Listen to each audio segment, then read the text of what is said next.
Hi, still me, still David, still One Up Gaming, still episode 333 of the One Up Gaming podcast.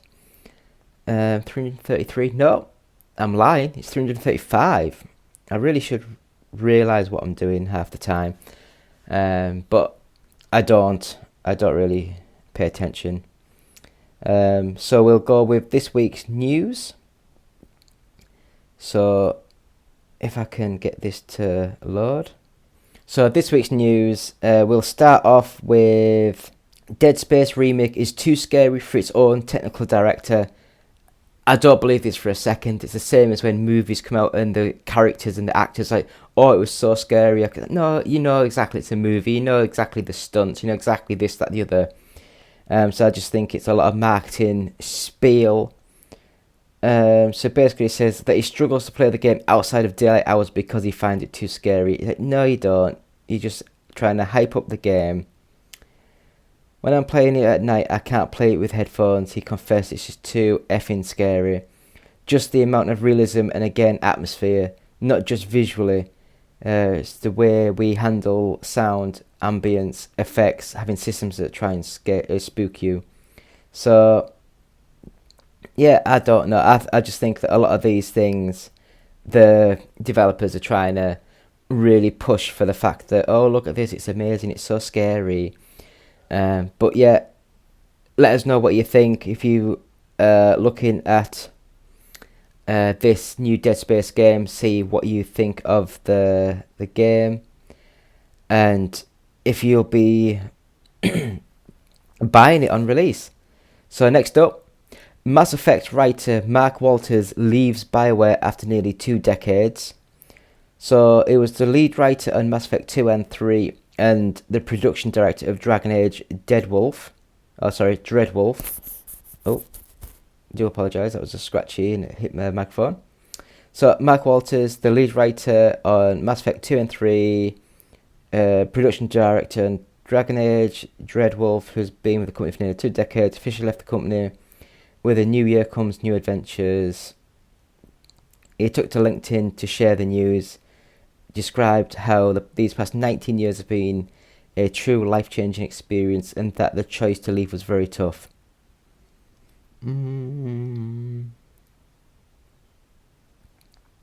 Yeah, so I don't think he actually says what he's going on to work with. He's just sort of said that he is going.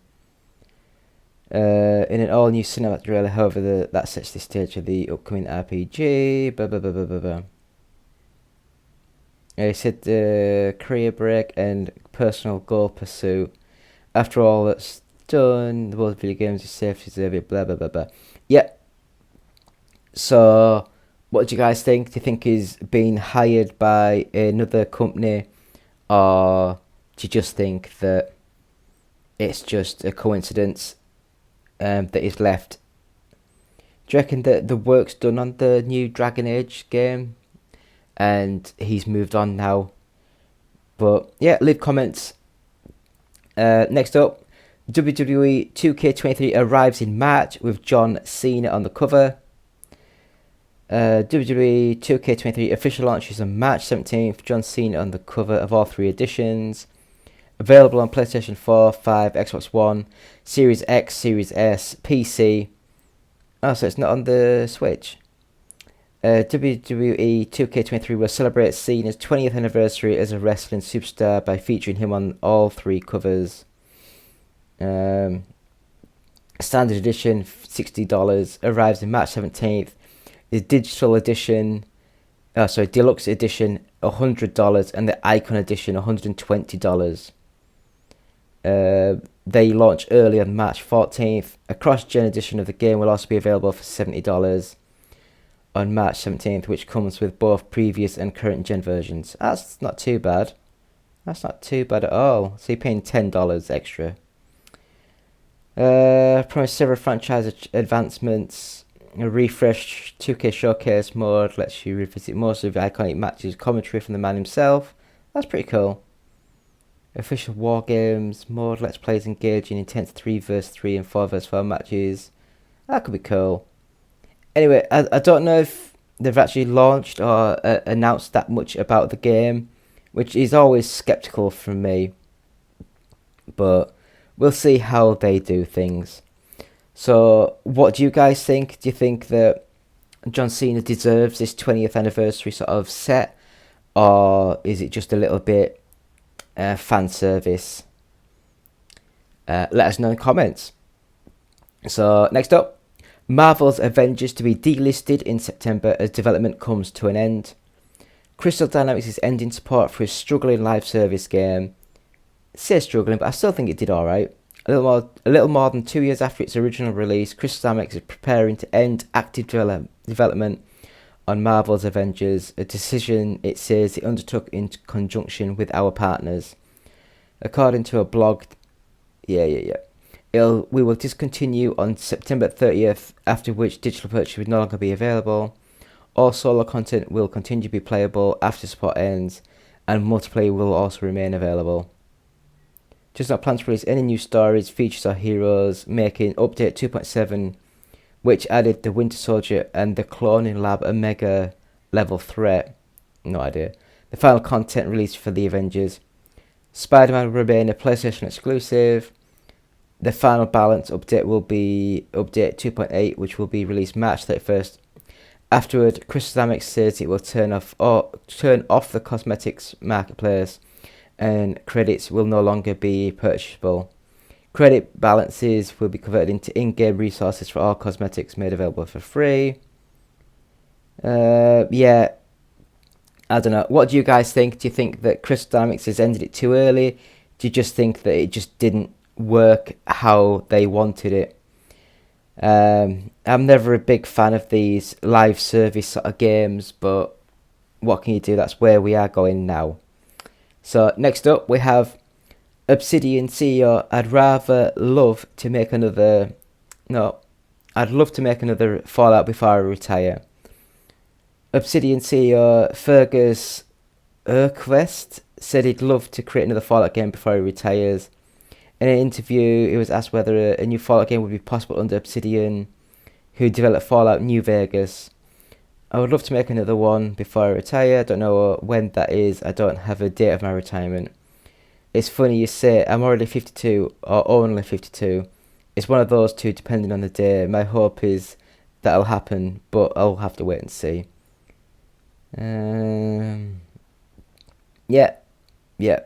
So, I don't know. Fallout. I was never a massive fan of the Fallout sort of series. I like the ideas of them, but I just don't know. I really don't know. So next up we have Sony confirms a list of 30 plus games coming to PlayStation VR 2 during its launch window. Tetris Effect Connected and Res Infinite are part of newly announced games headed to PSVR 2, which is weird because they were also for PlayStation VR. Sony has officially confirmed the launch window lineup through March 2023, and it includes 13 new titles that haven't been announced for the platform before. As detailed on the PlayStation blog, it'll launch on February 22, and more than 30 games will be available before March comes to an end. Alongside big hitters like Horizon Call of the Mountain, Resident Evil Village, No Man's Sky, and Gran Turismo 7, PSVR 2 owners will also be able to look forward to these 30 newly announced titles, which include Before Your Eyes, never heard of, Kayak VR, no, Pavlov VR, no, Puzzle in Places, Song in the Smoke, Rekindled, Synth Riders, I think I've heard of that, Remastered Edition, Thumper, that was a good game, NFL Pro Era, never heard of, What the Bat, never heard of, Res Infinite, yeah, Tetris Effect Connected, Creed Rise to Glory is a horrible game, The Last Clockwinder. So that's the full list of games are on the screen now. I'm not going to read them all out because I have no idea what any of these are really. So PlayStation VR 2. Are you guys going to get the PlayStation VR 2 or is that it? Because I must admit I'm a bit out of all this sort of stuff now. Some other news. EA Sports PGA Tour arrives in March. EA Sports PGA Tour will finally be released on March 24th for PlayStation 5, Xbox Series X and S, and PC. The date was announced. The date was announced alongside a new trailer that showcases some features coming to PGA Tour, including its Pure Strike shot system, and that promises fluid swing mechanics, innovative ball behaviour, and lifelike course dynamics. Around 4 minutes of gameplay was shown in total, giving fans the first proper look at the game outside of the brief trailer last year. Golf courses going to recreate them, allowing players to build their own virtual careers and compete against famous golfers. Won't include Tiger Woods, however, who instead signed a multi-year deal with rival franchise PGA Tour 2K. Woods was the headliner of EA's golf franchise for years before it switched to Rory McIlroy for its 2015 title, meaning the new game will end an 8-year hiatus when it launches next year. In our 5 out of 10 review, Rory McIlroy is a disappointing golf game that just barely manages to make the cut. Yeah. So what do you guys think? Are you excited for the new PGA Tour game? I don't know. I mean, I love golf games, but it's one of those ones where I'll only play them for a couple of minutes at a time, and I just don't think $60, $70, $80 is worth it. Anyway, Tomb Raider re-emerges as Power Wash Simulator DLC that lets you clean Lara Croft's mansion. So basically this is just Power Wash Simulator, and it looks as though on January 31st, bizarre crossover from Square Enix and Future Lab brings a free Tomb Raider special pack to the Power Wash Simulator. Basically it's just the Lara Croft's mansion, and it looks as though you have to tidy it and power wash it and clean it. So that could be just stupid fun. I love it when developers do this sort of crazy shenanigans. It's quite fun. So moving on from the power wash to Halo Infinite director Joseph Staten is leaving 343 Studios to rejoin Xbox Publishing. After today's announcement that Microsoft will lay off 10,000 people, details of how initial restructuring will hit its gaming divisions continue to emerge, with Halo Infinite's 343 Industries among the studios impacted. According to Bloomberg, Joseph Staten, a Halo veteran who began his career with Bungie in 1998, will transition from his Halo Infinite creative director role to rejoin Xbox's publishing division. Blah, blah, blah, blah, blah, blah. Yeah, so what do you guys think of the Microsoft stuff that's happening? And then to continue with the Halo sort of news, we have, it looks as though 343 Industries will continue to develop Halo now and in the future. Amidst rumours that 343 Studios had been taken off of lead development of the Halo franchise, the studio has taken to Twitter to state that it will continue to develop now and in the future. Yeah, I don't know. I enjoyed Halo Infinite. I thought it was quite a fun little game. I don't know about you guys. What do you guys think? Do you think it was a bit rushed? Do you think it just didn't do well? I don't know. A lot of these things, you just don't know what's going on. So anyway, a bit of fun news. Jason Momoa appears set to remain in the DCU after great news from Warner Brothers. After months of uncertainty, it seems that Jason Momoa might be staying in place in the DCEU under new heads James Gunn and Peter Safran.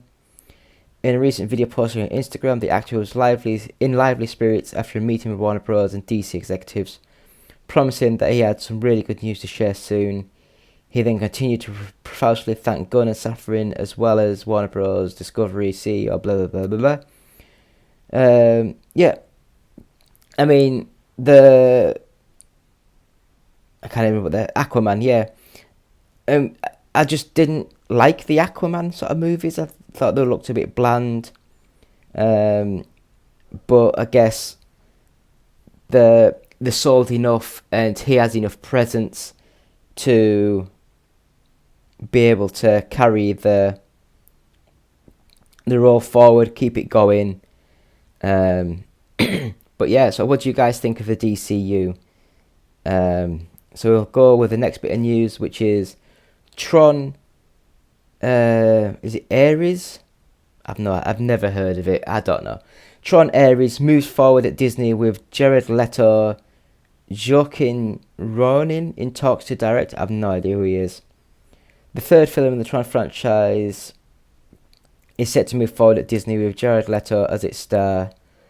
Furthermore, Maleficent, Mistress of Evil, and Pirates of the Caribbean, Dead Men Tell No Tales, is in early talks to direct. Reported, blah blah blah blah blah. Is that Daisy Ridley? Yeah, which stars?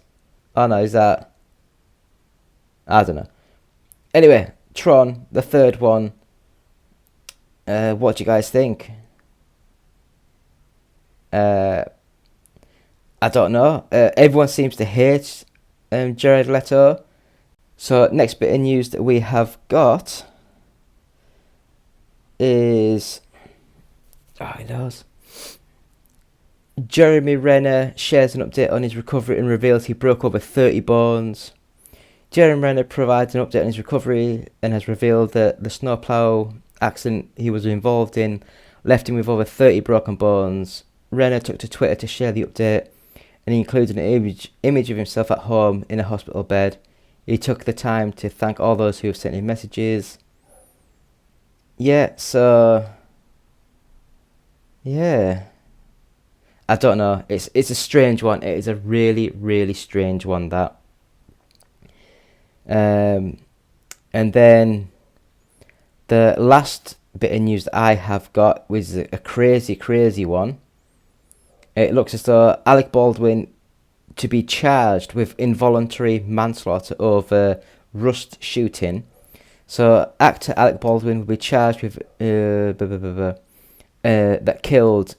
So basically, he had a gun on set of Rust that discharged and killed cinematographer Halyna Hutchins. New Mexico prosecutors announced the charge on January 19th for both Baldwin and Rust's armourer, Hannah Gutierrez.